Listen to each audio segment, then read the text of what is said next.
Hi అండి. మా ఇంట్లో రెంట్‌కున్న వాళ్ళు మమ్మల్ని ఎలాంటి ఇబ్బందులు పెట్టారు, వీడియోస్ అయితే పెడుతున్నాను కదా షార్ట్స్‌లో.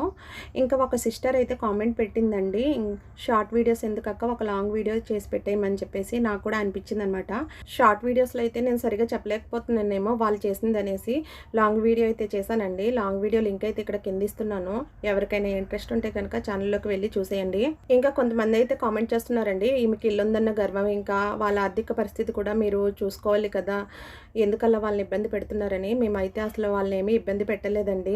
మేము వాళ్ళని ఇబ్బంది పెట్టకూడదని వాళ్ళ పేర్లు కానీ, వాళ్ళ గురించి కానీ నేను ఇక్కడ ఎక్కడ చెప్పలేదనమాట. ఎందుకంటే మేము వాళ్ళని ఇబ్బంది పెట్టే వాళ్ళమే అయితే, వాళ్ళు రెంట్ ఇవ్వకుండా వెళ్ళిపోయినా కూడా మేము ఏం అనలేకపోయామండి వాళ్ళని. మీరే చూడండి, ఇల్లు ఎలా పాడు చేసేసి, ఎక్కడ చెత్త అక్కడ పాడేసేసి ఎలా వెళ్ళిపోయారో.